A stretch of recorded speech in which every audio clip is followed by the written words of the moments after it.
v sodelovanju med epistemologijo humanistike in družboslovja in Delavsko-Bankarske univerze. Mene še posebej veselje profesorja Merharja pozdrav, zato ker sem jaz poslušal, ko sem bil študent na sociologiji v prvem in drugem letniku na tej fakulteti. Zelo takrat sem bil mlad, asistent. Vse sem pa, ja. Jaz mislim, da ni potrebe po dodajanju in še posebnih govorjancah, ker lahko že malo pozni. Jaz se zahvaljujem obema profesorima, ki sta omogočila en prostor, pa tole predavanje. Upam, da se spet predgovor, ki smo ga skenirali in objavili na internetu Gospodina Kidriča, ki bo tudi osnova za to. Jaz mislim, da lahko kaj. Ja, najprej hvala lepa za povabilo. Starejši profesor, ki je v pokoju, kar rad pride med mlade, da se malo poznati. Jaz sem si to predavanje zamišljal, da bi ga zaokrožil na ta način, da bi nekaj teoretskih sklopov načel. Prvi teoretski sklop, ki bi se mi ga posvetil, bi bil prehajanje naturalnega gospodarstva v blagovno, ker ta prehod se je izvršil že dolgo prej v zgodovini in pogoji tega prehajanja. Drug sklop bi bil, kako je blagovna produkcija se spremenila v kapitalistično. Tretji sklop bi bil, kako so kapitalistična protislovja spodbudila socialistično revolucijo, pa revolucijo v kapitalizmu, evolucijo v kapitalizmu samem, ki je vodila v mešane tržno-planske pa plansko-tržne gospodarske sisteme. Tukaj bi se navezal na našo diskusijo, ki je v konec 50. let bila povezana z novim gospodarskim sistemom Borisa Kidriča in bi se na koncu morda vprašal, kaj je sodobno finančno-gospodarsko krizo in kako je premagovati.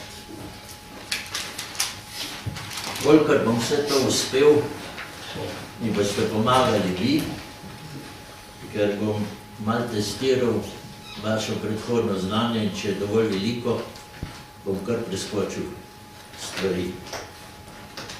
No, najprej v zgodovini človeštva je bila produkcija najprej naturalna.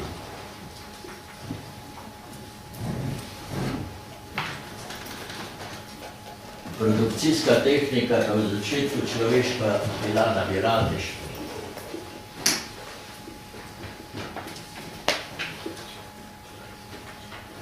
Zato življenjska eksistenca ljudi, funkcija prostora, na katerem je moral razrast toliko odobriti, da so se preživeli. Pa da ne bom dolgo, kaj se je zgodilo, če ste se dve plemeni srečali? Zainteresirani na istem prostoru. In redukcija ljudi na življenjske pogoje prostora. Vente. Funkcija življenjske eksistence iz funkcije prostora je kmalu prišla v življenjsko eksistenco v funkcijo dela. Se veste tisto, v potu svojega obraza pa še do kruh.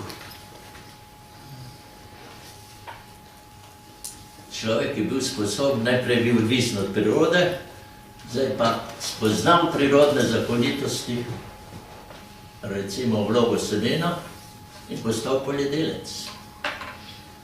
Udomačil žival in postal živinorejec. Življenjska eksistenca, funkcija prostora je poznala delitev dela po spolu in starosti in zahtevala, da so vsi družbeni člani bili v delo vključeni. Tolerirala se najmlajše. Življenjska eksistenca, funkcija dela je pa marsikaj spremenila. Kajti na obseg produkcije sem lahko vplival, obdelal več polj, zasadil več semen in kaj je bilo? Večji obseg produkcije. In tako se je iz življenjske eksistence funkcija prostora, ki je bil ves produkt potreben. S potrebnim produktom razumemo produkt, s katerim se zadovoljujejo naše potrebe, v novih razmerah potrebnemu produktu priključil presežen produkt. Pomeni, izdelujem med človek ustvaril več, kakor je rabil za svojo reprodukcijo. In presežen produkt je postal osnova za civilizacijo, pa tudi za eksploatacijo. In zakaj še za pojav blagovne produkcije. Tako imamo prvi pogoj za pojav blagovne produkcije, pojav presežnega produkta. To je sicer potreben pogoj, ni pa zadosten. Pa bom vprašal, kaj so pa zadostni pogoji za pojav blagovne produkcije.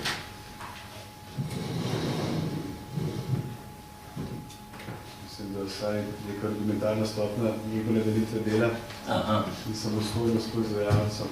In? Samostojnost proizvajalcev oziroma proizvodnih enot. In? Administracija. Pa neka dikarna snine. Bomo rekli, drug pogoj je pojav družbene delitve dela. Tu smo rekli, v razmerah življenjske eksistence je bila delitev dela po sporu in starosti. Zdaj pa pride do delitve, recimo na poljedelce in živinorejce. In prav zaradi tega, ker se je delo specializiralo, je prišlo do presežnega produkta.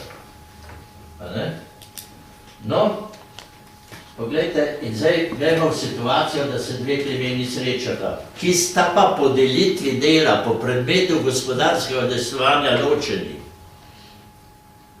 Prej sta bila sovražno razpoloženi, kaj pa zdaj? Pa nastane lahko mirno sožitje. Kaj ti? Če pridejo živinorejci k poljedelcem, jim trtajo zemljo, najprej so sovražni, da bi se pa za te neugodnosti odkupili, pa jim dajo darilo, ker svoj presežen produkt. Ja, ampak vedno je dvoje. Če smo že darilo dobili živinorejcev, bojo poljedelci dali nazaj darilo svoj presežen produkt. In prišlo je slučajno do menjave. Enkrat se pojavlja, pride v meso in kri in se obnavlja. Ampak, vidite, da bi pa to bilo, so si pa morali drug drugemu priznati, da je produkt, ki si ga med seboj menjujejo, tudi lastnina tistih, ki ga menjujejo. In pojavila se je prva oblika lastnine, ki je bila recimo kar medplemenska. Vendar, prvi družbeni delitvi dela sledi druga pojav obrtnikov, drugi, tretja pojav trgovcev. In v teh razmerah se pretežno naturalni produkciji začenja pojavljati blagovna produkcija, ki tendenčno raste. Merilo tega naraščanja pa je proces poglabljanja delitve dela. Čim bolj se bo delo poglabljalo, tem bolj se bojo pojavljale nove blagovne vrste. In vidite, ekonomski problem je tale. Vi razpolagate z družbenim fondom dela, prvotno so samo roke, potem se pa s pomočjo dela te roke opremljajo z učinkovitimi, bolj ali manj učinkovitimi delovnimi sredstvi, bi lahko rekli minulo delo, plus tekoče delo. In ta fond je za neki družbi dan in se postavi vprašanje, kaj s temi produkcijskimi možnostmi producirati, kaj? Produkt 1, produkt 2, n minus 1, do n, pa če hočete n plus 1. Pa je dovolj kaj? Takoj se vprašati, koliko tega kaj?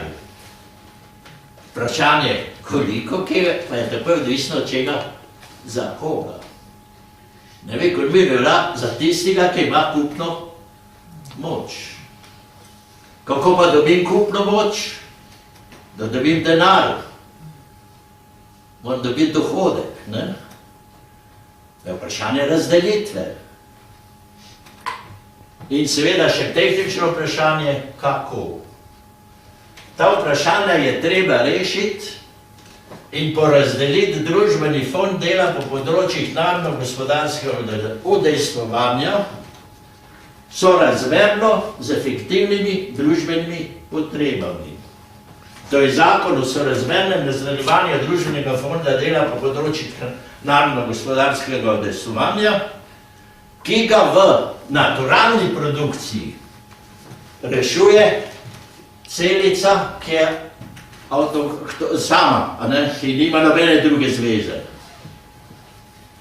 Naturalni kmet, pa ne bo feudalni, točno ve, koliko mora posejati žita, da bo preživel sebe, eventualno poklodil, dal živini in imel še za reprodukcijo, seme za obnovo produkcije.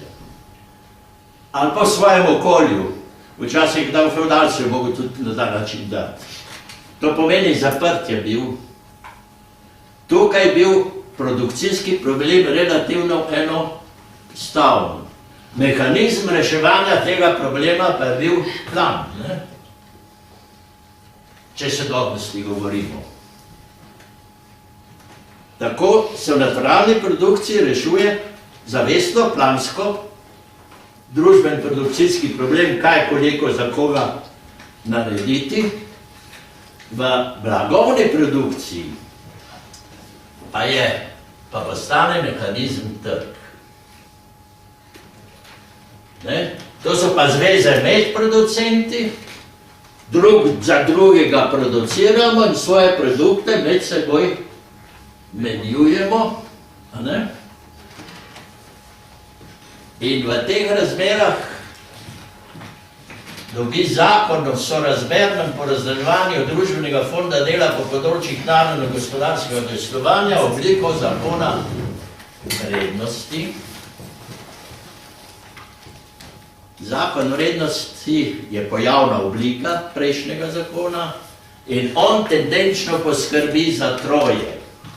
Prvič, optimalno alokacijo družbenega fonda dela po področjih narodno-gospodarskega udejstvovanja. Drugič, spodbudo produktivnosti, tako da bolj produktivnega producenta bolj nagradi, kakor manj produktivnega. In ker to deluje, je tretjič, selekcija tistih, ki niso sledili razvoju produktivnosti. Zelo lepo, a ne? Vprašati se pa moramo, kdaj optimalno ta mehanizem deluje. No, zdaj pa prišel na drug problem. Smo prišli do tega, da imamo blagovno produkcijo. Blagovna produkcija je dosegla raven splošnosti šele v kapitalizmu. Šele v kapitalizmu je tale proces poglabljanja delitve dela prišel tako daleč, da so skoraj vsi produkti dela blago. Čeprav skoraj vsi, niso vsi, saj še danes se ohranja naturalna produkcija. Pa bi lahko še v naših razmerih videli, recimo za praznike se je fajn pršut, ki ga nekaj naših producentov pridela na naturalni način. Ali pa je veliko hobijske produkcije, ko ljudje iz hobija marketing naredijo na naturalni način.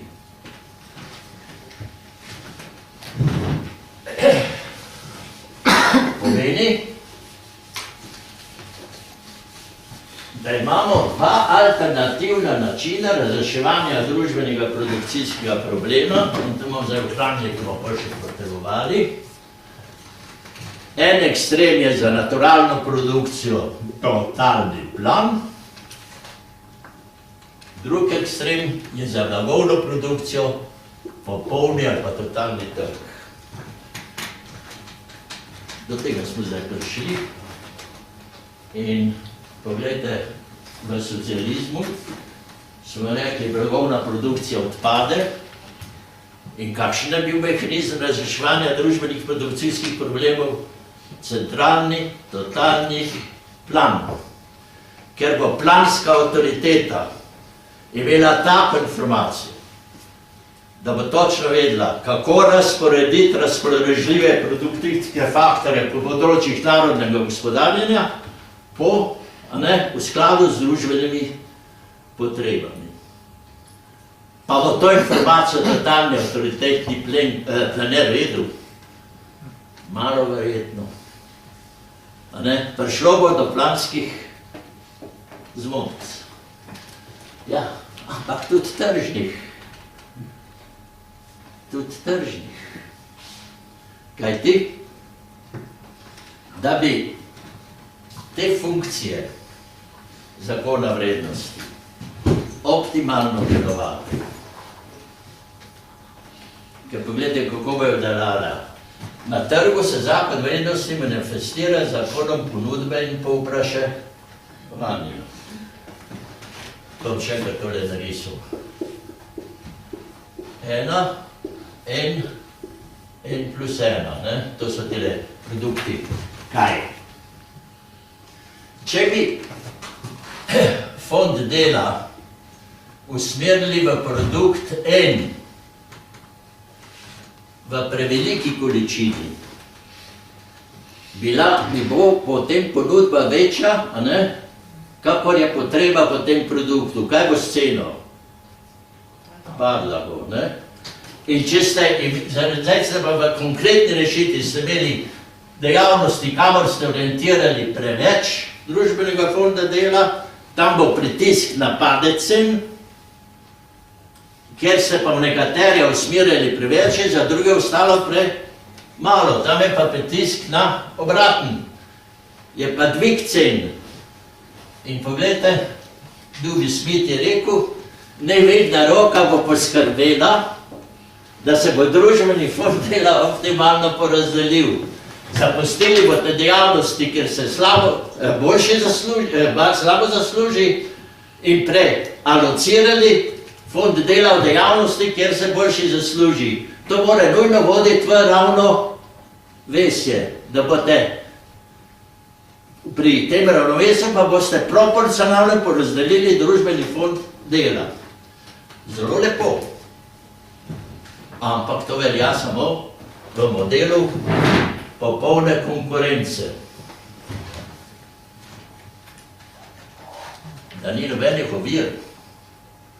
Model popolne konkurence je pač eno pomagalo ekonomistom, da nekaj obrazložijo. Vprašanje pa je, koliko je stvar ta model. Pa naj vam povem, o tistem prvem naši ljubi liberalisti fejst pridigajo, da bo trg vse poskrbel, ne? Pozabijo pa, v kakšnih razmerah in za katere razmere je teoretik rekel, da to drži, da se bo tako lepo alociral družbeni fond dela po področjih narodno-gospodarskega udejstvovanja. Pa poglejmo, kaj so predpostavke modela. Prva, veliko število producentov, veliko število kupcev, delež posameznega producenta v skupni ponudbi majhen, delež posameznih nakupov kupcev v skupnem nakupu majhen. Zaradi tega se morajo eni in drugi prilagajati k ceni. Na ceno pa nimajo vpliva. A najdete še tak trg? Ga najdete? Morda tamle na tržnici. Pa še tam se zmenja. Pa še tam se zmenja. Torej pomeni, prišlo je do tega, da imate vpliv na ceno. No, da je že vprašljiv, ta predpostavka. Druga predpostavka. Produkcijski faktorji, to pomeni delovna sila, predmeti dela, predvsem pa sredstva za dela, morajo biti popolnoma mobilni.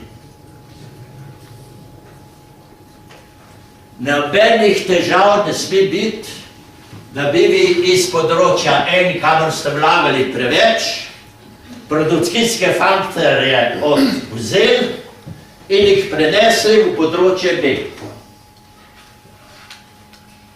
Sovražnik laissez-faire ni ideologija, je rekel Galbraith, pa je mislil na Marxa. Sovražnik postaja tehnologija, ki potencialno razvija čedalje boljšo tehnologijo, produkcijske faktore, ki so specifični za produkcijo ravno tistega blaga, ne pa katerekoli blaga. In niso več mobilni. Ker vzemite, kapital, ki ste ga zabunkali, pa bom dal primer nuklearko, a ga lahko potegnete ven. Še dolgo potem, ko ne bo več aktivna, boste imeli stroške z njo, ker boste morali čuvati okolje. Ni več mobilni.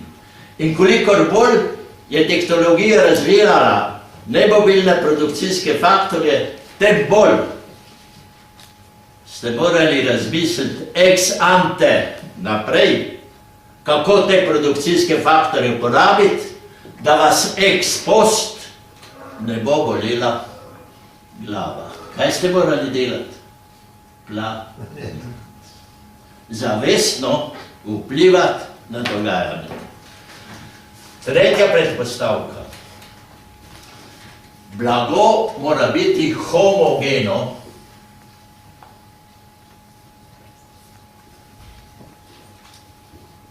Posledica ni diskriminacije med producenti, med kupci in prodajalci.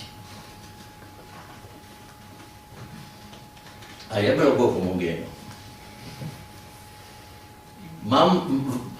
Če je homogeno, vam je povsem vseeno, produkt, katere šivilje boste kupili za novoletno obleko. Šivilje se gotovo po kvaliteti svojega izdelka ločijo. Kateri boste preferirali? Najboljši, ne? Ja, pa če ni fizično homogeno. Če pa tudi je fizično homogeno, pa imate reklamo. Jaz sem včasih se igral, pa sem rekel, Coca-Cola je najboljši, ne? Ko so propagirali kapitalizem. Sem rekel, kaj pa pijača moje mladosti, ki je bila kokta. Pa še dobro je bila. A ne? A so z indoktrinacijo vplivali na vas? Pa da vam povem, po Galbraithu, 2/3 produktov je danes takih, da rabijo indoktrinacijo. Na vseh področjih vas indoktrinirajo. In največji problem je, ker vidite, pada referendum za televizijo, koliko časa bojo dali reklami, ki me poneumljajo. In vas tudi, veste. A bi lahko brez nje živeli. No, tudi od te predpostavke se rapidno oddaljujemo. Četrta predpostavka modela popolne konkurence je, da so udeleženci na trgu seznanjeni s popolna informacija. In popolno mora biti informirani na trgu. A ne? Kar gledajte borzna dogajanja. Pa boste videli, kaj se s temi informacijami dogaja. In kako lobistične grupe zavajajo ljudi, da jim odzamejo ali pa da so jim odzeli certifikate. In še peta predpostavka. Ekonomski subjekti se morajo ravnati racionalno. Pomeni, če zaslutijo dohodek ali pa profit, morajo ukrepati, da ga bojo realizirali.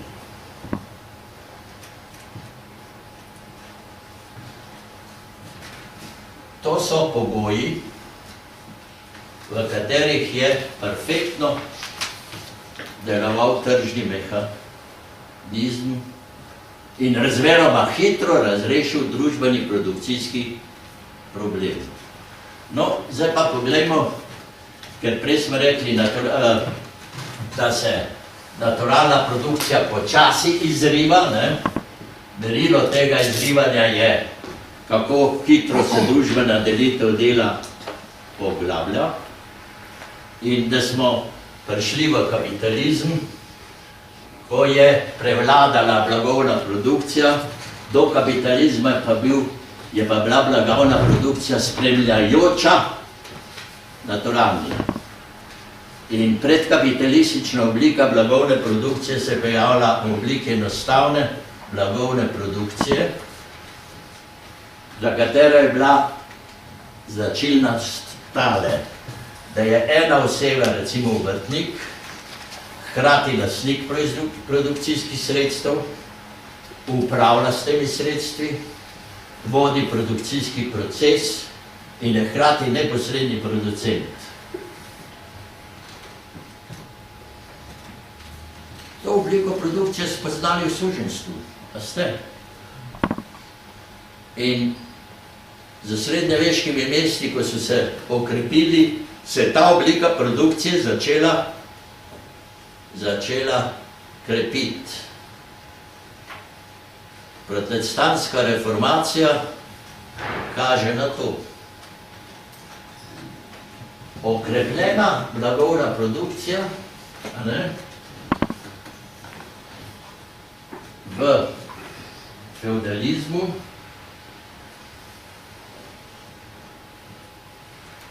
je pa blagovna produkcija v srednjeveških mestih, dajmo iz feudalizma izhajati, v srednjeveških mestih je bila pa kako organizirana.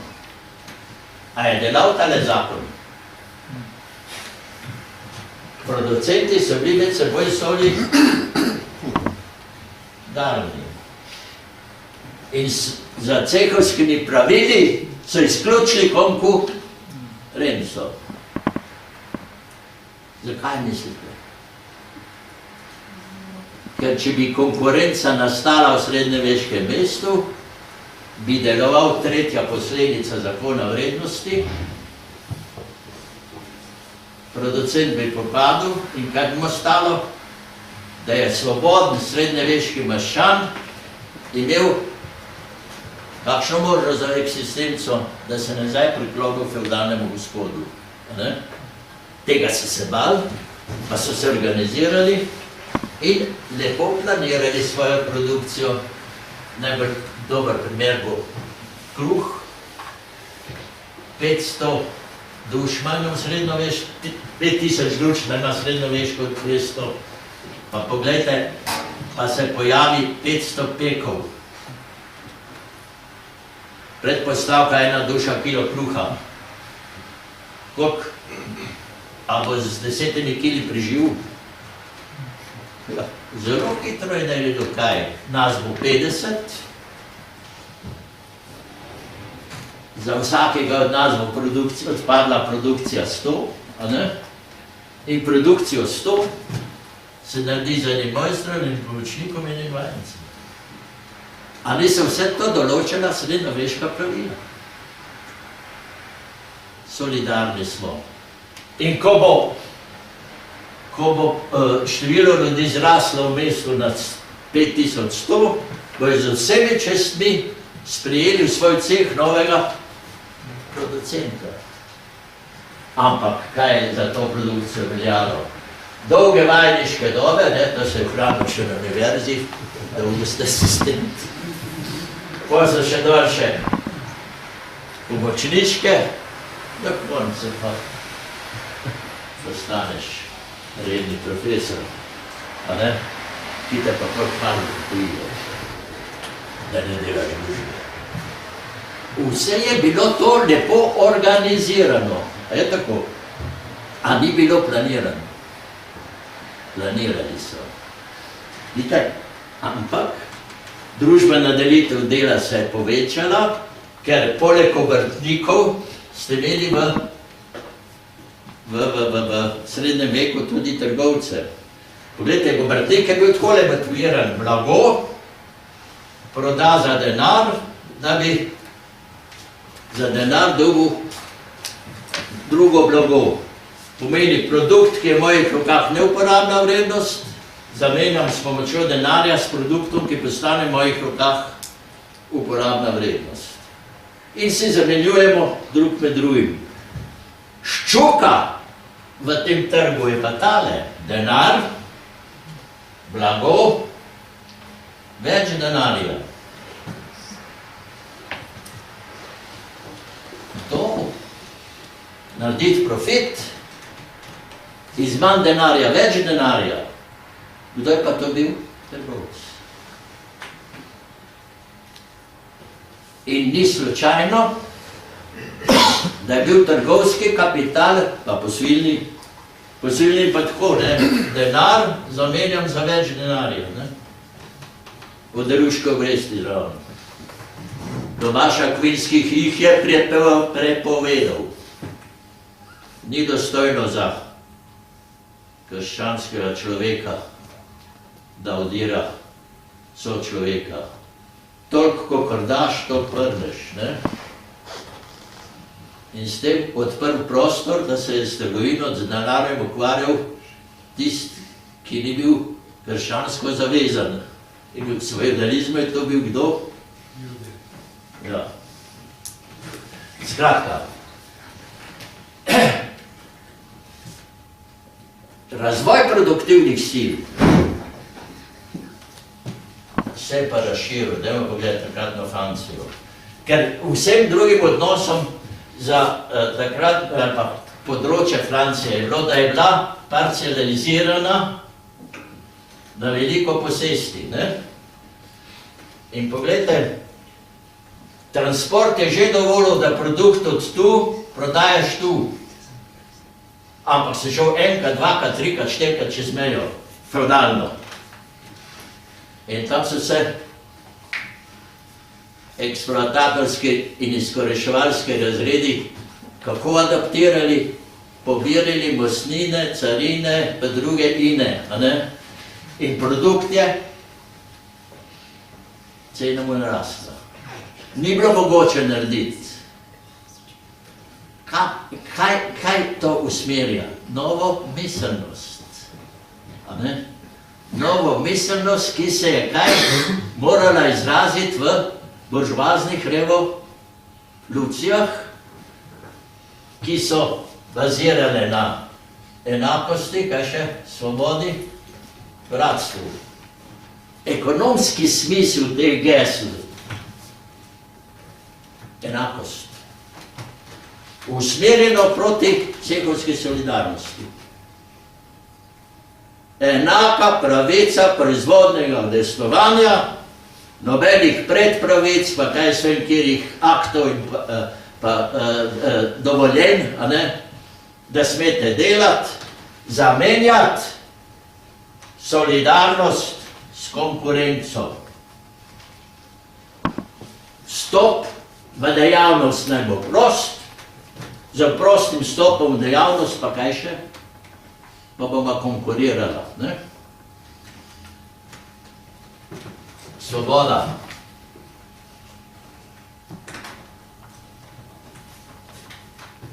Poglejte, trgovec, ko ni dobil od cehovske organizacije blaga, je bil spodbojen, da je tole naredil, da je denar uporabil za nakup elementov produkcijskega procesa, produkcijskih sredstev delovne sile, organiziral produkcijski proces, ustvaril blago večje vrednosti za denar večje vrednosti.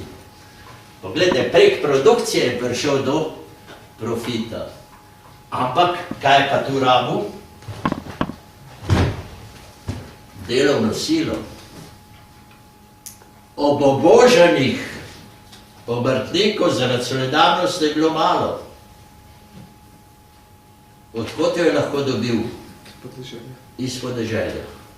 Tam je pa veljal fevdalni odnos, ki je vezal delovno silo na zemljo. Osvoboditi je treba potencialnega delavca z meščanskimi osebnimi pravicami. Še daleč niso dlje, tudi po organizaciji Združenih narodov kot takrat.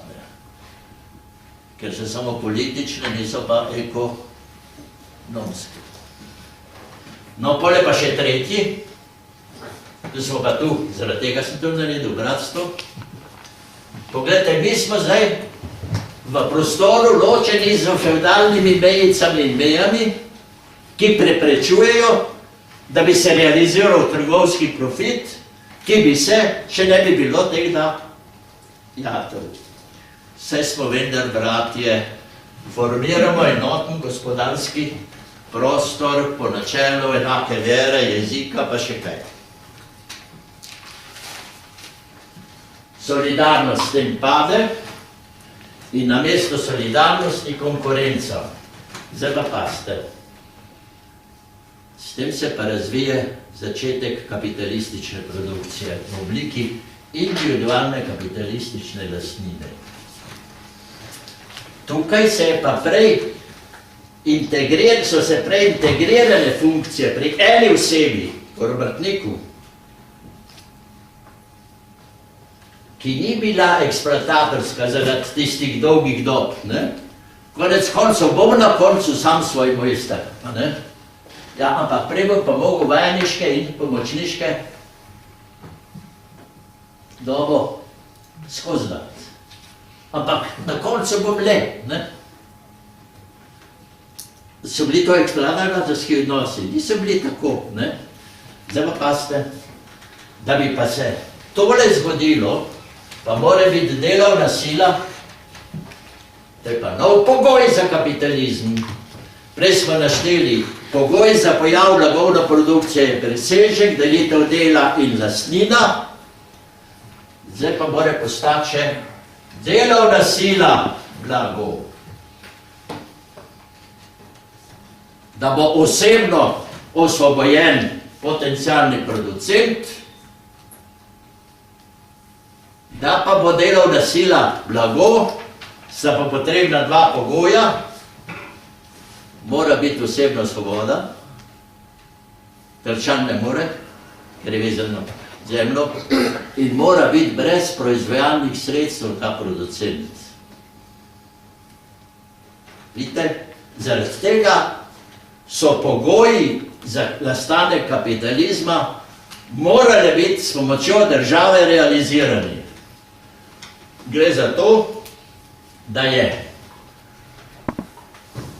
bila buržoazna revolucija potrebna, ona je osvobodila potencialnega producenta, no, o tej zgodovina govori, manj pa zamolči prvotno akumulacijo kapitala, ki razlasti potencialne producente od njihovih produkcijskih sredstev. Če boste brali Marksa, boste analizo prvotne akumulacije kapitala, te nasilne razlastitev sredstev za produkcijo iz rok neposrednih producentov in koncentracija teh sredstev v rokah nastopajočih kapitalistov, to smo tudi doživljali zdaj, pri nas, boste na angleškem primeru videli. Recimo, da dam samo en primer z tega angleškega primera. En tak primer je bilo ograjevanje. Šlo je za to, da ste prej poljedelske površine spremenili v velike površine pašnikov.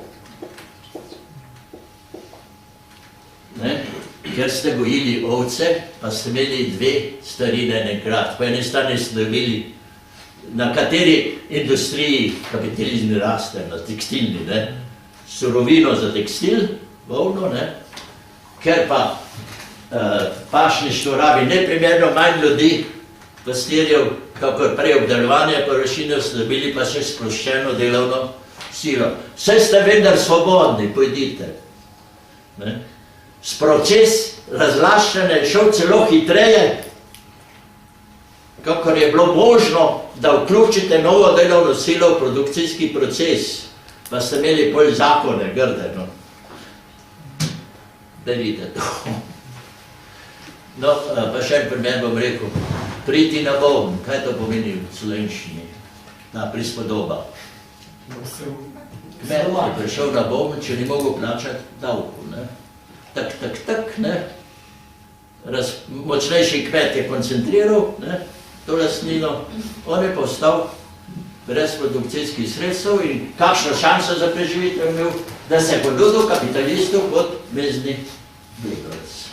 No, tukaj pa imamo ločitev kapitalista od delavca. Prej ste imeli integriranega, zdaj imate ločeno. Kaj ima kapitalist? Lastninsko funkcijo, upravljalsko vodstveno, delavec pa neposredno izvedbeno.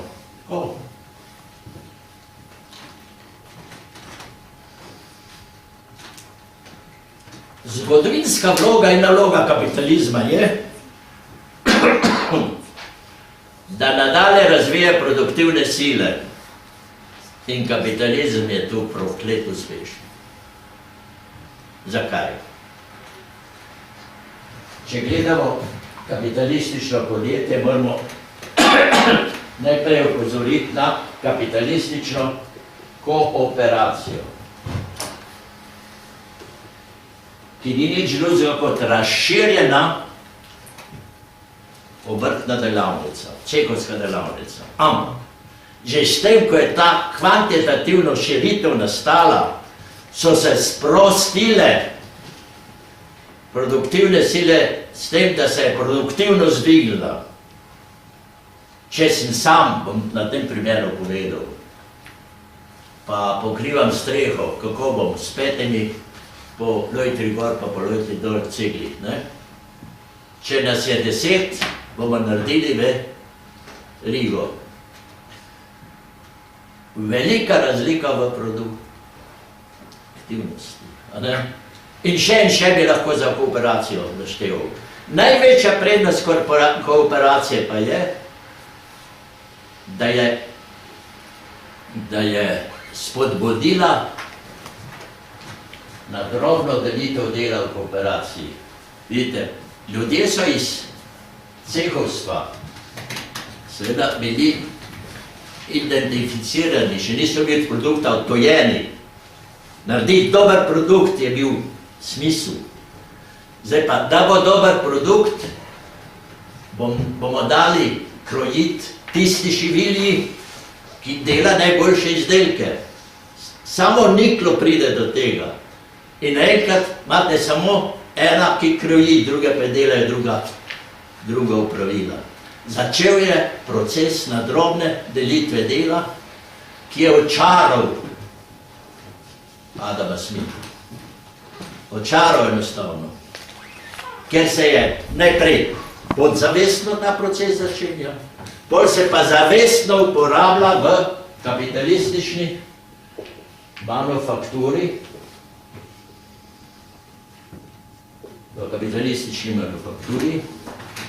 kjer pa gre res zelo na drobnost delo razdeliti, s tem pa se tako poenostavi na drobne operacije, da lahko na te zelo enostavne operacije adaptirate tudi tega neukega producenta.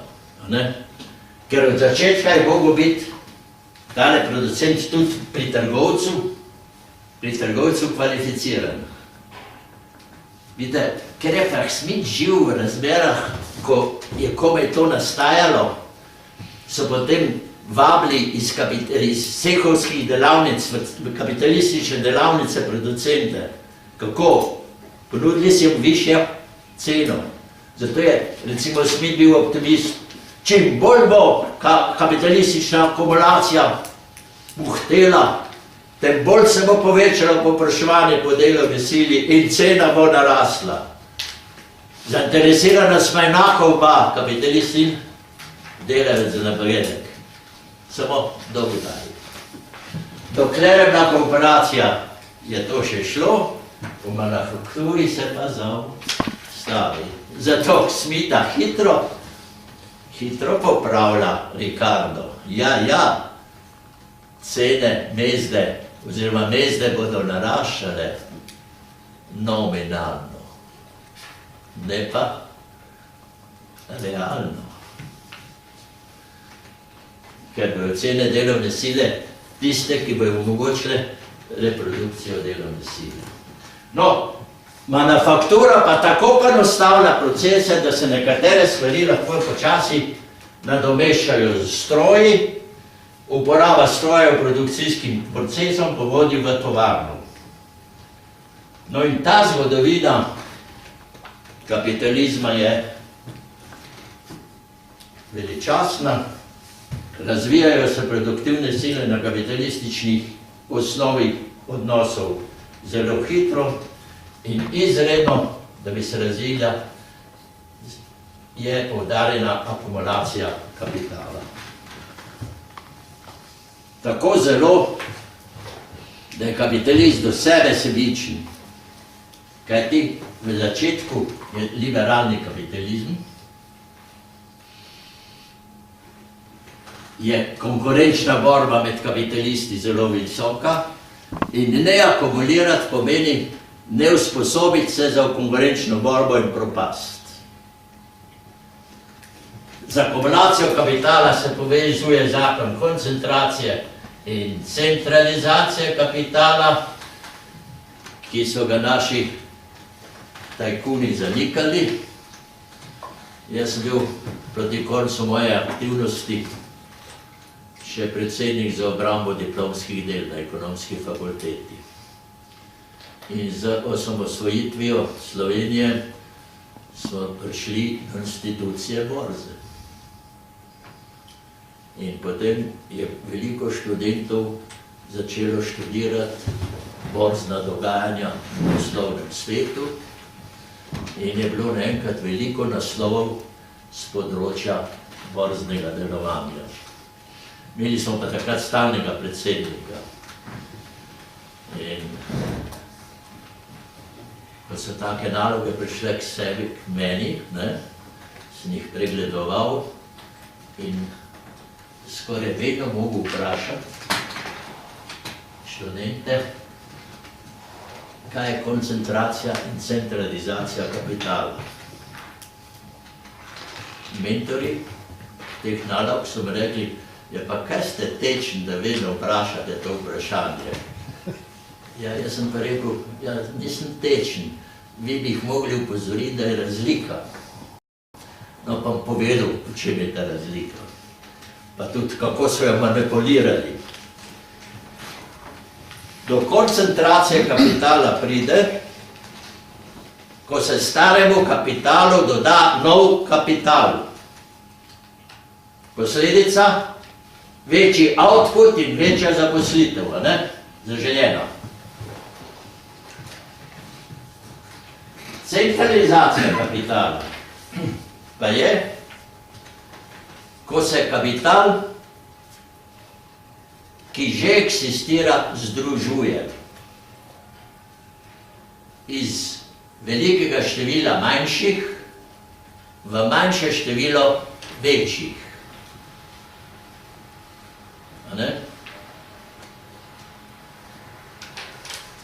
Naši tajkuni so kaj delali? A so koncentrirali kapital? Centralizirali so ga. Nobene posledice večje zaposlenosti, večjega outputa. In naj jih Bog oprosti bančnikom, namesto da bi dali kredite za koncentracijo kapitala, so dali za centralizacijo. In nas pripeljali v tajkunizacijo, še bolj pospešeno prvotno akumulacijo, a ne, novo prvotno akumulacijo kapitala. Reveže na eno stran, bogate pa na drugo stran. Tudi parkrat sem objavil to stvar, pa nisem več objavil. Taka je usoda. Skratka, kapital se v akumulacijskih procesih začenja koncentrirati, pa tudi centralizirati. Včasih je pa centralizacija kapitala pogoj sploh za koncentracijo kapitala. Kaj ti pogledate? Tale denar, ki ga morate izhodišču imeti, da ga pretvorite v nakup produkcijskih sredstev in delovne sile, tole, ne? Mora biti dovolj velik, da zadosti kriteriju, ki je tehnološko pogojen za to spremembo. Pretvorba denarnega kapitala v stvarni kapital je pogojena z razvojem tehnike. Čim bolj se je tehnika razvila, tem bolj raste organska sestava, pravimo ekonomisti, kapitala. Več se vlaga v C in manj v V.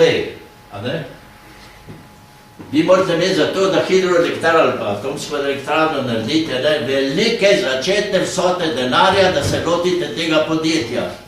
Zato je treba najprej kapital centralizirati, narediti finančno konstrukcijo zadostno, da vam lahko projekt sfinanciral do konca. No, in ker ti procesi rastejo, se razvije bančni sistem,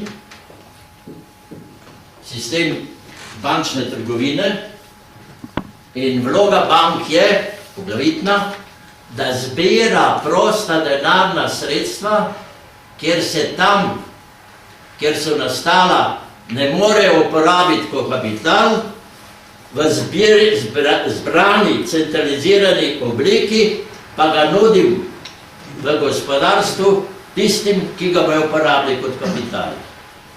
No, temu načelu so se bančniki močno, kako bi rekel, pregrešili. Niso to delali, ampak so denar zagazljali. Ampak to tudi tvoj denar, jaz vrčujem seveda, moram biti dostojen pogled ljudi. Recimo.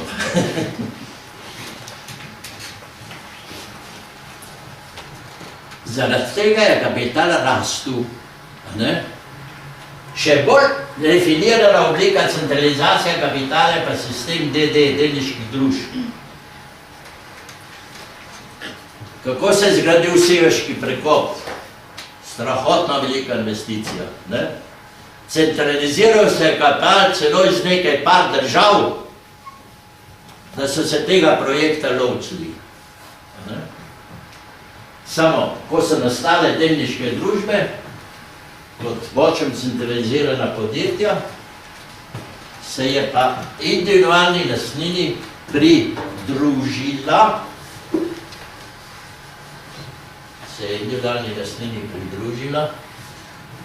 skupinska lastnina, prva prebojna točka kapitalizma.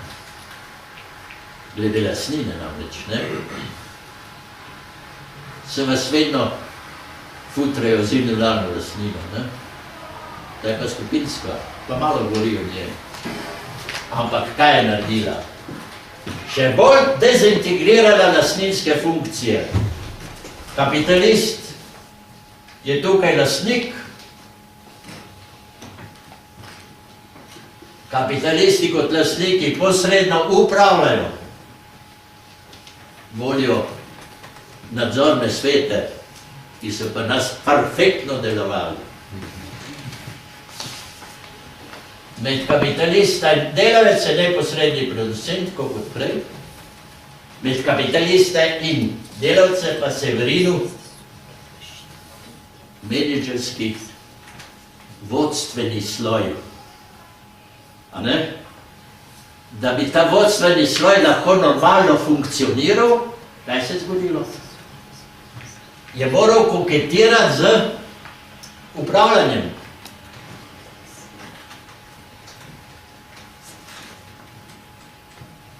S tem se je pa motivacija spremenila.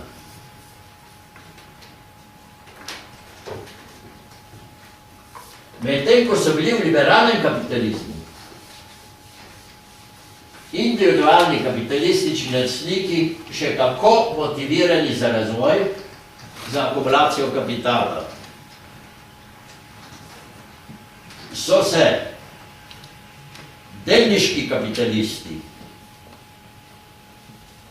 umaknili iz neposredne proizvodne, ne vodijo jo več, ampak so prišli na torišče borz. Špekulirati, dobiti fiktivni, uresničevati na osnovi fiktivnega kapitala ustanoviteljske dobičke, to so razlike med, ne? In na tem področju delovati in igrati kot v roleti tam v hitu, a je hit Nova Gorica. Brezvezna dejavnost, če se tako vzame. Ampak tam je. V podjetju so pa menedžerji. In zaradi tega Gerber pravi, v centru sodobnih korporacij imate identificirane ljudi s ciljem, to so visoko motivirani ljudi, ki so s ciljem identificirani. Okoli njih se naberejo adaptirani.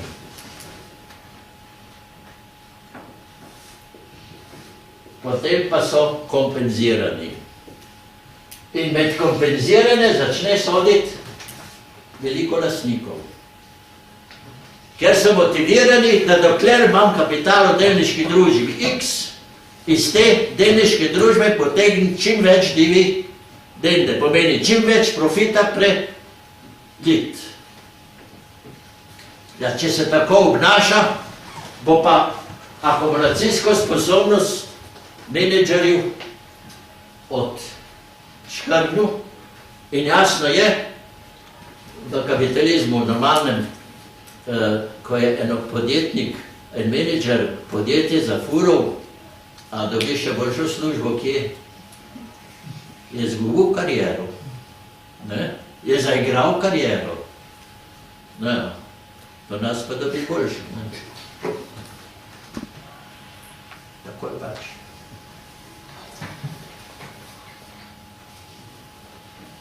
Zato, pa še zaradi drugih razlogov, ker je ta hiter razvoj kapitalizma spremljala tale sinusova krivulja, polet, kriza, krize so se periodično ponavljale in prišlo je do krize 1920-1933, ki jo moramo tretirati ne samo kot gospodarsko, ampak kot krizo kapitalizma, kot sistema.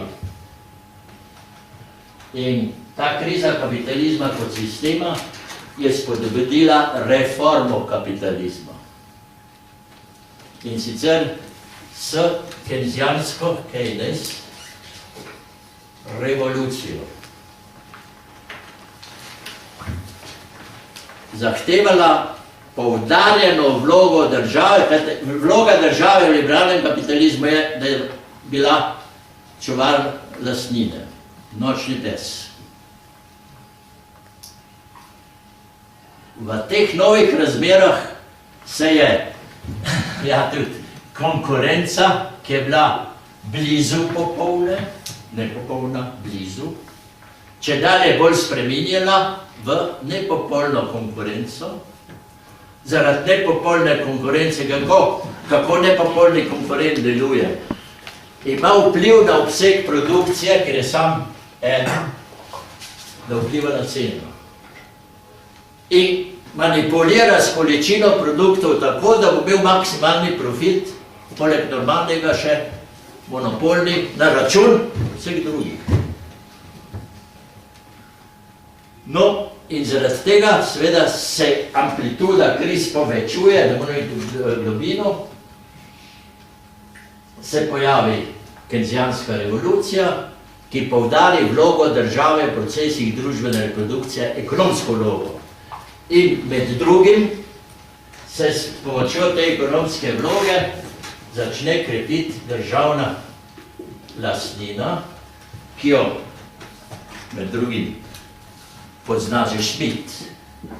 Kajti dejavnosti, ki profitno ne nosijo in utegnejo biti monopolistične, je treba odpraviti po Schmidtu, na te dejavnosti mora organizirati država.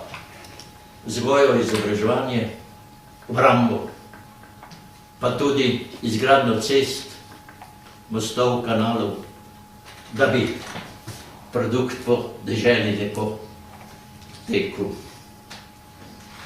Promet bi lahko tekel. To je bila državna vloga. Tej državni lastnini se je pa v kapitalizmu zelo povečala, torej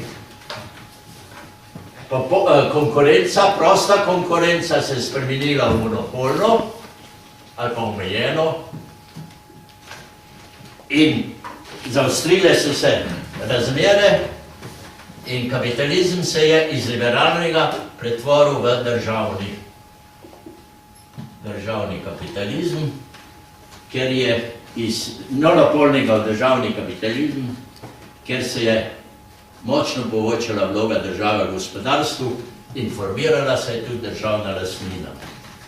Recimo, New Deal Rooseveltov je imel izgradnjo hidroelektrarn na rekah, nemški New Deal je bila izgradnja avtocest v Nemčiji in podobno, ampak to so bile prav državne institucije, državna podjetja, pa sprejeli so tudi druge. Poglejte, tu pa nov skok. Kapitalistična država je lastnik. Kapitalistična država daje menedžerjem v upravljanje in vodanje te lastnine. Delajo se pa še posrednji producent. Vidite, na te stopni kapitalističnega razvoja, ki je zaostrila kapitalistična protislovja z krizami, svetovnimi vojnami, se pojavi državna, socialistična etatizacija gospodarstva z oktobrsko revolucijo 1917. Ampak do etatizacije, tudi kapitalistične etatizacije gospodarstva pride po veliki krizi 29. tudi v najrazvitejših kapitalističnih državah. Dva etatizma sta značilna za prejšnjo stoletje. Državno-kapitalistični po skrzijansko revolucijo in državno-socialistični s proletarsko revolucijo. No, zdaj smo pa pri proletarske revoluciji in smo tam, ker ste najbrž od kolega več slišali, pa vajta ste študirali, smo tam, tule smo. Rekli smo, en ekstrem je totalni plan, drugi ekstrem je totalni trg. Klasiki marksizma so za prvo, že so za socializem, nema prvo pa drugo fazi, za socializem predvideli neblagovni značaj tega gospodarstva. To pomeni, bi bil totalni plan, način razreševanja družbenih produkcijskih problemov. Blagovna produkcija naj bi odmrla. In na tej tezi, ne upoštevajoč drugih, je gradil stalinizem, ki je po Leninovem nepu novaja ekonomičnega politika, prišel v sistem totalno-planskega gospodarstva in tak totalni planski gospodarski sistem smo sprejeli tudi v naše razmere tik po vojni, ki je bil delovno upravičen, ker je bilo pomanjkanje in destrukcija gospodarstva izredno velika. Ampak že kmalu potem, pa še posebej po informberojskem sporu, se je pojavil Kidrič, ki je bil takrat vodilni v zvezni vladi, s tako imenovanim novim gospodarskim sistemom. On je nasprotoval, je ovrgel, čeprav je bil od začetka tudi zagovornik totalnega plana, tako da vemo. Ampak kaj je spoznal? Da totalni plan vodi v birokratizacijo življenja, formira, da rečem, z Džilasom, ki če bi blizu temu, bi ga tudi lahko tako interpretirali, formira nov razred, te nove klase je pisal Džilas, ki je bil zaradi tega malo preganjan, nov razred upravljavcev, ki se odtuljuje in se birokratsko obnaša do svojih soljudi. In mezni odnos se s tem ohranja. Za eksploatacijo več, ker ta nov razred ima veliko privilegijev. Kaj storiti? Ugotoviti, saj niso vsi razlogi za odpad blagovne produkcije prešli. Še vedno imamo družbeno delitev dela, a imamo? To je bil pa eden izmed pogojev za pojav blagovne produkcije. Še vedno so producenti, morajo biti lastniki produktov, ki so jih z družbenimi ali pa državnimi proizvajalnimi sredstvi naredili, imaš ceno, menjavo, pa še kaj se najde.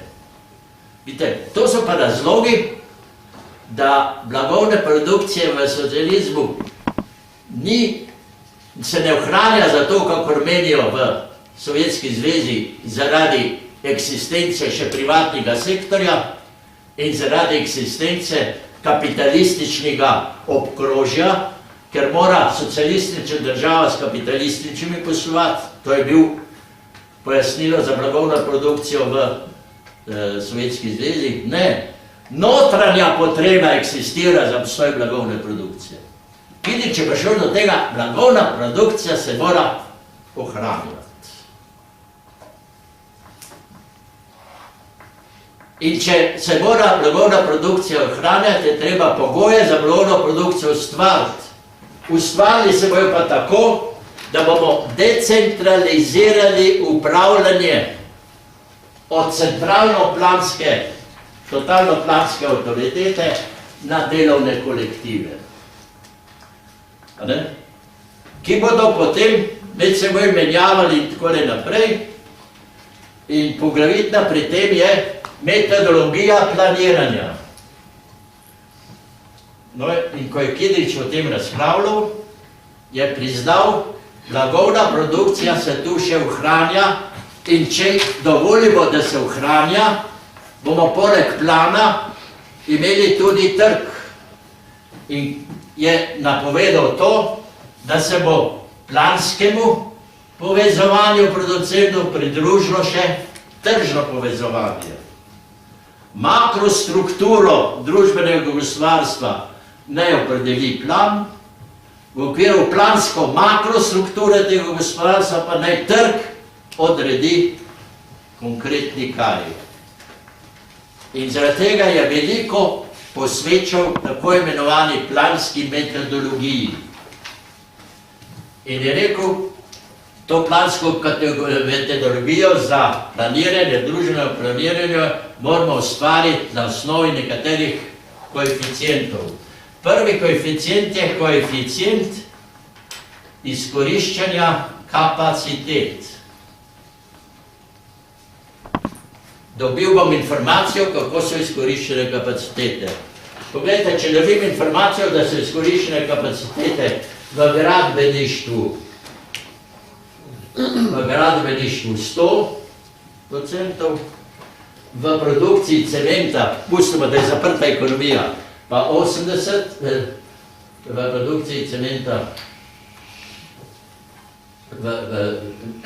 produkciji cementa pa so že, ne, tako obrato je. V gradbeništvu imamo 80% izkoriščene kapacitete,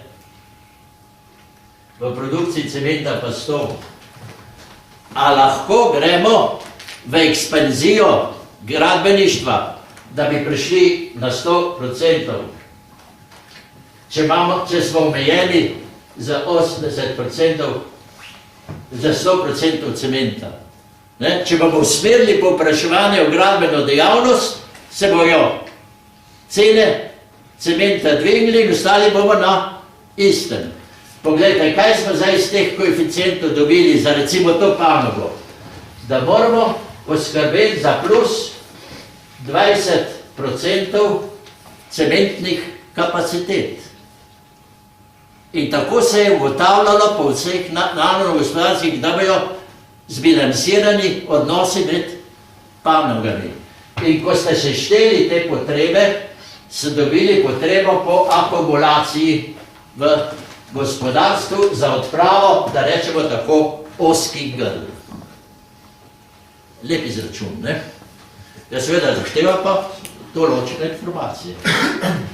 Potem je drug koeficient temeljne investicijske izgradnje.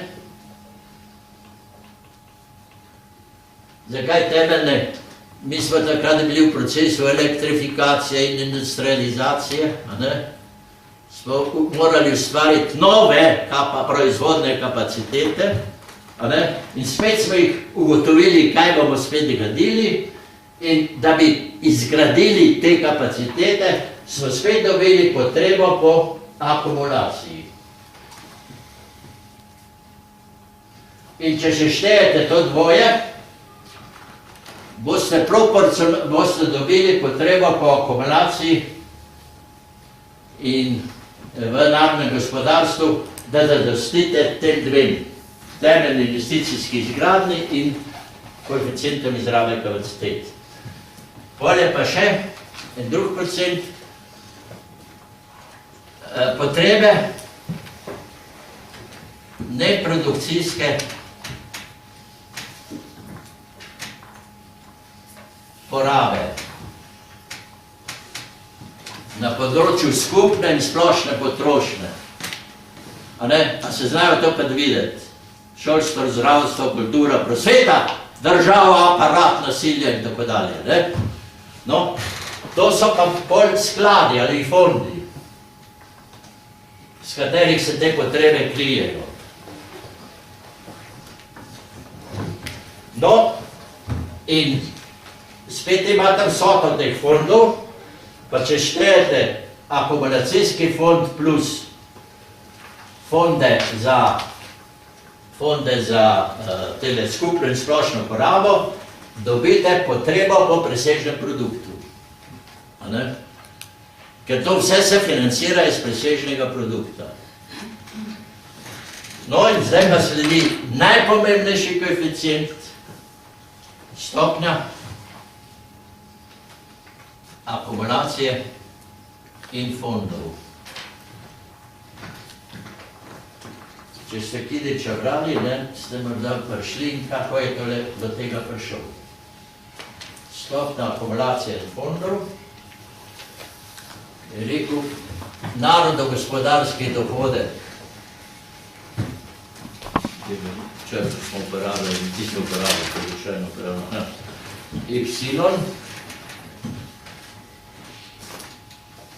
Y, najbolj Y, je enak plačnemu fondu, ki ustreza neproduktivni porabi populacije. Edini dohodek so plače bile v socializmu, nima drugih. Ni dohodkov iz kapitala, plačni fond, plus akumulacija in fondi. Tako se narodni dohodek deli. Potreba po akumulaciji in fondi sem pa takole naredil. A lahko koeficient temeljne investicijske izgradnje variram? Je lahko bolj napet ali pa manj? A je tako? In če bo manj napet, bo ostalo več za plače. Če bo bolj napet, bo postalo manj za plače. Ampak vse to bo odločila skupščina na jugoslovanski ravni. Kako bomo delili novo ustvarjeno vrednost med silom na potrošni fond in na akumulacije in fonde. Akumulacije in fonde pa dobimo tako, da bomo plačni fond, s katerim vrednost ustvarjamo, obložili za stopno akumulacijo in fondov X. Poglejte, X iz te enačbe je, kaj? Akumulacija in fondi skozi plače. Pa če greste naprej, pa smo pri Marksu, akumulacija in fondi je presežna vrednost Mergaret M, plače so pa V. Stopna akumulacija in fondi. Bil je marksist. No, pa gremo še malo naprej. Pogledajte, a smem jaz z tej nazivi izpostaviti P? Pa dobim 1 plus AF. Akumulacija in fonda. A lahko potrošnjo iz tega zračunam? Navadni izračun je Y 1 plus AF.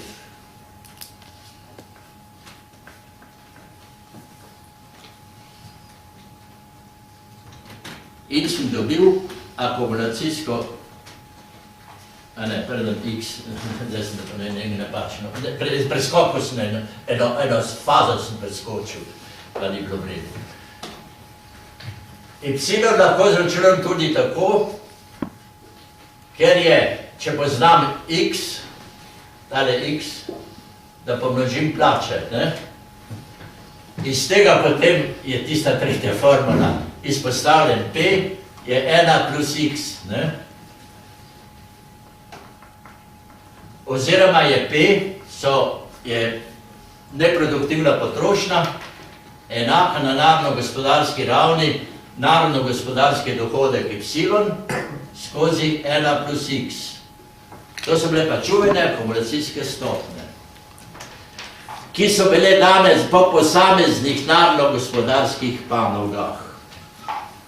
Z globalno seštevkom teh stopenj pa ste mogli dobiti toliko akumulacije, koliko ste s plani izkoriščenjem kapacitet in uravnavanjem ozkih grl zahtevali. Izredno lep rezultat in izredno spodbuden za gospodarjenje. Poglejte,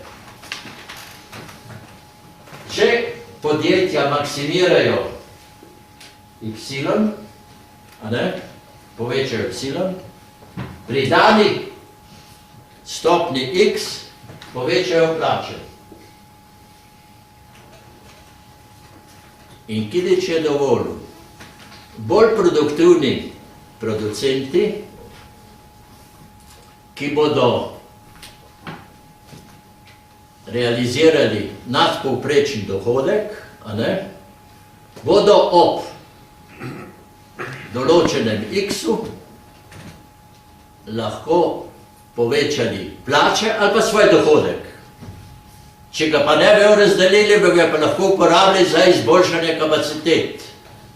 Tako da je ločil on profit, redni profit, ki izhaja iz akumulacijske stopnje, ekstra profit, ki je posledica večje produktivnosti, nadpovprečne produktivnosti, in še profit, ki je posledica zmanjševanja stroškov. In za bolj profitno nosno produkcijo bomo nagrajevali producente. Zdaj pa Jugoslavija kot Jugoslavija, pa najbolj pove iz tistih časov, ne vem, če se bo Rasko spomnil, potem tempo pa potem.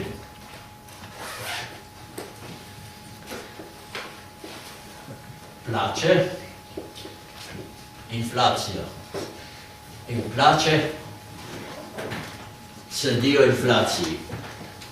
In Pavliha je naredil na tako skejco, spodaj so pa ploskali tempo, tempo, tempo, še večji tempo shotli imeti, da bodo tekli, da bodo dohiteli. Tempo pa je bil takrat gospodarski minister. Pa je videl, da na njega leti, zelo duhovita zadeva. In jih niso preganjali, ampak malo so jih pošvrkljali, so pa imeli še rezervno varianto, zadaj za rešetkami stoji Pavliha in kliče potem, tempo spet, To je bilo. Namesto, da bi določili neka pravila o delitvi osebnih dohodkov, smo se zadeve spravili. Jaz sem bil po maturi mlad uslužbenec v Narodni banki Ruše. Narodna banka je takrat bila tam. In je v Rušah delovalo tisto še danes delujoče podjetje, morda malo dan, Tovana Dušika Ruše. Korejska vojna je bila, Fero Legule še šle gor, naredili strahotno velike dohodke in bi lahko plačali po tej formuli ne 13, 14, 15, 16, pa še 2 plači zraven. In tako, takih podjetij je bilo več. In so rekli, ja, sej, imamo pravico, da to naredimo. In kaj se je začelo? Da so birokrati takim podjetjem, jaz sem delal v službi družbenega govorca, smo ujaviti, kakšen je dohodek, zvišali stopno X. Zvišana stopna X pa ti dovolila izplačila plač. In s tem so objektivnost spremenili v subjektivnost. in ubili stimulacijo. In tako se je zgodilo, da je na koncu obdobja, Kidrič je med tem umrl, od začetka so bile določene akumulacijske stopnje X po naravno gospodarskih panogah, so se jih začeli določevati po podjetjih, sistem postal anahronističen in tempo ga je odpravil, ne da bi ga nadomestil z drugim. Zdaj pa se samo eno, upam, da lahko malo potegnemo.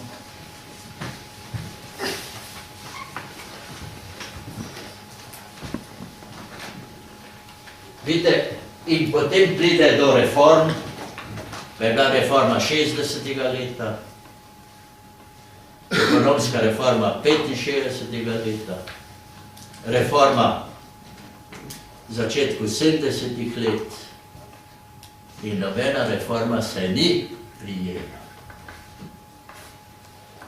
Ker kakor ste birokratizacijo pri vratih ven spravljali, se je pri oknu vrnila.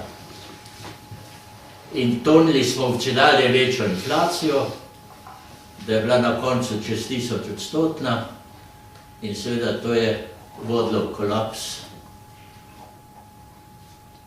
ker ekonomija ni zdržala. Ideja je pa pomembna. Poglejte, mi smo zdaj rekli, da je dohodek y, 1 plus x, da ga je treba maksimirati. Nismo govorili o maksimizaciji dohodka. In to je spremenilo profitni motiv v dohodkovni motiv, ki je širši. Kajte, pogledajte, z dohodkom kriješ plače in skupno in splošno in produkcijsko potrošnjo.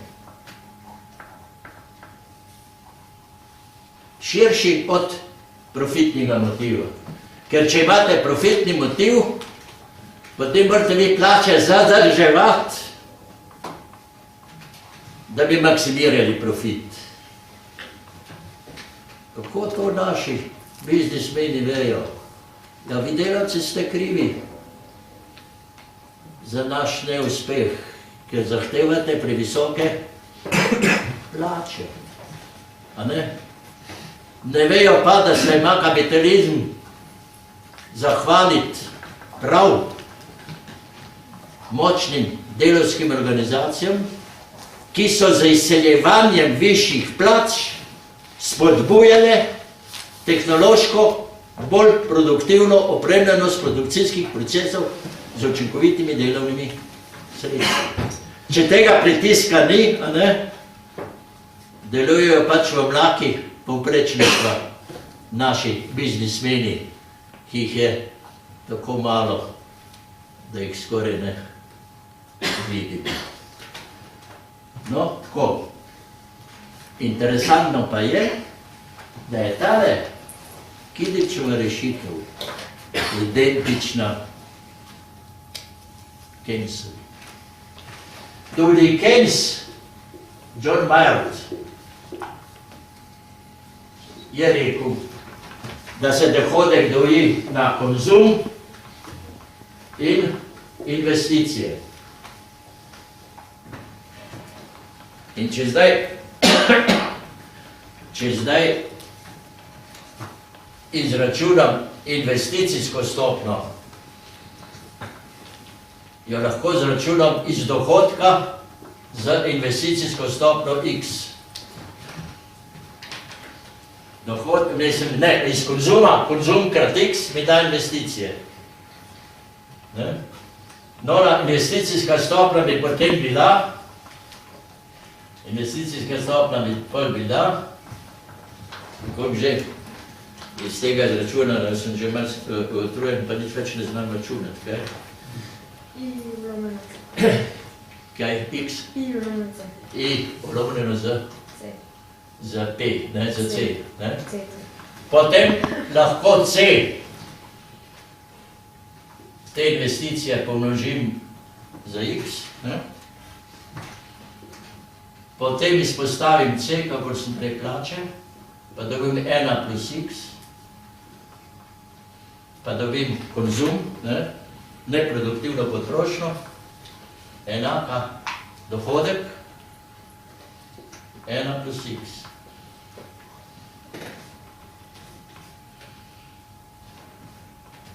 Tudi po tej formuli je treba maksimirati dohodek.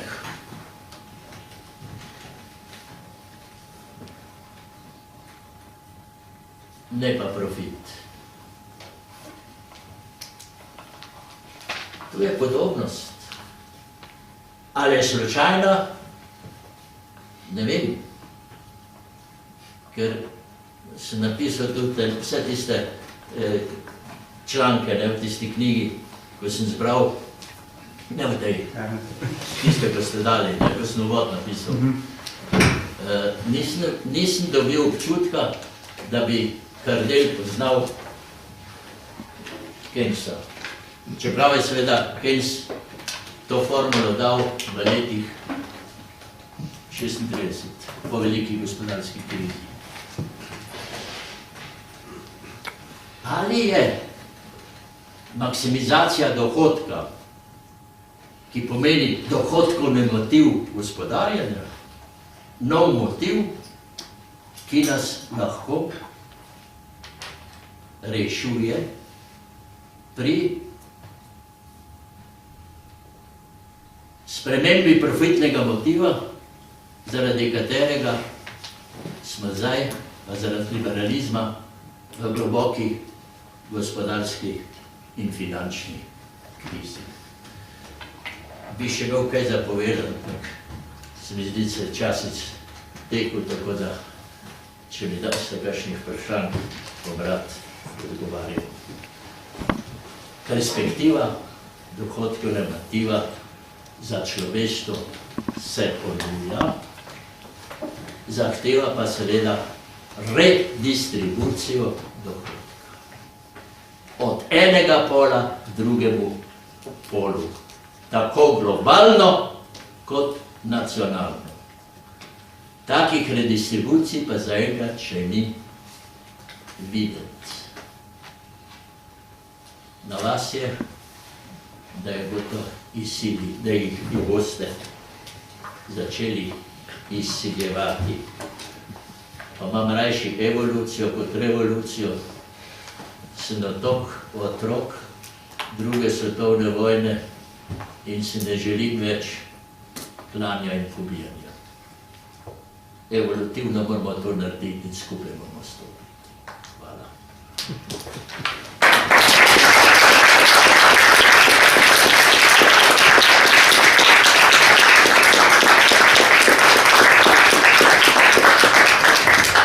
Sedaj je vaša, seveda. Kakšno vprašanje? Ja, izvolite. Zanima za ta sistem za dohodkovno motivacijo, orientacijo. Lahko rekli, da je prav zaradi tega nagnjen k inflaciji, ali pa da je inflacija neka posebna nevarnost, če je skozi ta... Če je dohodek. Če se dohodek maksimira tudi čez neko mejo, da bi zaradi tega nekako inherentno bil tak sistem nagnjen k inflaciji. Ker je bil, nisem še en tretji moment, še en tretji je bil pri Kidriču, ne? On je imel še en instrument, ki je zahteval bilanciranje kupnih in blagovnih fondov. To pa izhaja iz potrebne količine denarja v toku, ne? Potrebna količina denarja v toku je namreč vsota blagovnih cen, ki jih je treba realizirati skozi hitrost istoimenskih denarnih kosov v prometu. Poglejte, a lahko pomnožim za H. Pa bom denar kot njegova hitrost, dobim tu pa dobim vsoto blagovnih cen. a lahko cene izpostavim. Tole so kupni fondi, ne, s tem kupujete, tole pa je enako blagovni fondi. Izpostavil sem pa cene.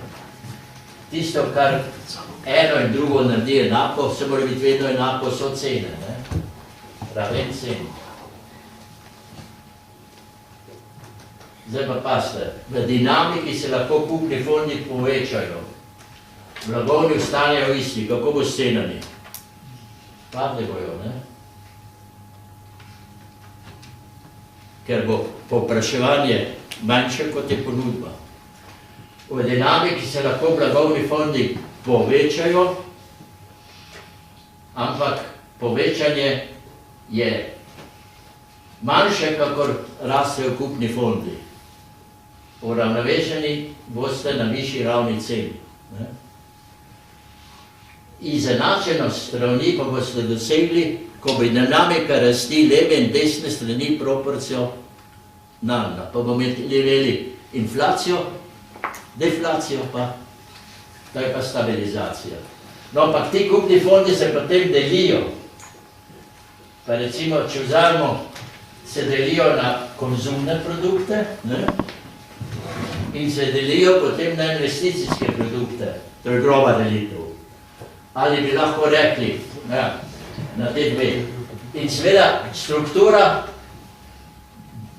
tu so kupni fondi, mora biti enaka strukturi blagovnih fondov. To mora se vse izenačiti.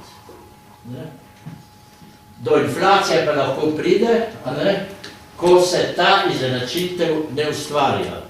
Samo, če ste vi dali več v konzum, morate tudi predvideti, da bo ta denarni tok pospremljen za večjo ponudbo. In to se da splanirati.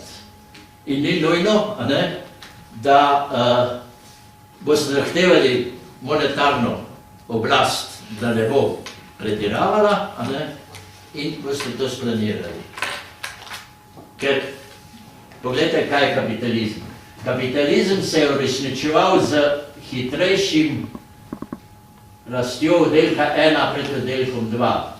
Z oddelkom 1 razumemo produkcijo proizvajalnih sredstev. Oddelek 2 pa produkcijo konzumnih sredstev. To sem tudi približno tako delitev naredil. Pogledajte, dokler ste vi industrializirali in elektrificirali deželo, pregradili ceste, mostove in proge, ste velika denarna sredstva vlagali. A je bilo kaj blagovnih fondov za to? Ni bilo, Ni bilo blagovnih fondov. In se prvi oddelek je mogel potem stroje dati, strojno industrijo, potem ste pa te stroje prenesli iz prvega v drugi oddelek, se pa produktivnost v drugem oddelku povečala.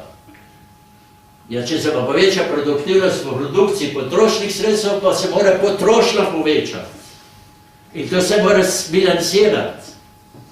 Ker danes je problem ta, da so se prednosti produktivnosti iz prvega oddelka prenesle v produkcijo drugega oddelka. In tu ni druge rešitve, kakor da dvignete potrošnjo. Če pa boste ostali pri profitnem motivu, boste pa prišli do tega, da je največji konzument kdo? Delavski razred. A je tako? On je pa omejen. Nima dovolj denarnih sredstev, da bi trošil. Produkcijske možnosti mu pa to dajejo. Ali kakor je rekel Keynes, imamo dovolj stanovanj in hiš. Vendar ljudje živijo še naprej v barakah ali pod šatorom, ker nimajo sredstev, da bi v hišah živeli. Pomeni, ko so se prednosti produktivnosti prelile iz prvega v drugi oddelek, je neminovno dvigniti potrošnjo. Če pa tega ne naredite, pa imate rezervno industrijsko armado brezposelnih. Pa to vemte. Ki jo pa morate tudi plačevati, ampak za majhne denarje. A ni boljši, da je zaposlen slednji človek, pa ne se boriti. Boriti se moramo za krčenje delavnika. Saj zgodovina delavnika je bila skozi zgodovino od 16-urnega se je skrčilo 8, danes na 6, pa bi bilo 4 za dost.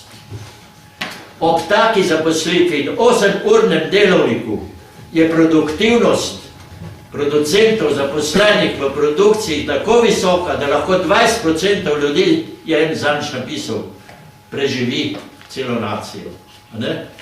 Ja, ampak tistih 20% bomo mogli imeti dolge delovnike, jih pa lahko skrčimo.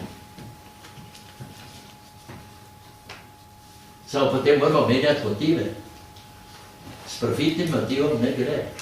V krizi je profitni motiv in ga je treba odpraviti. Samo to je Marx.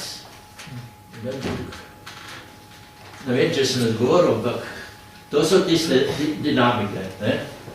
Ker za inflacijo pa spet oblast kriva. Lenin je rekel, inflacija je kraja.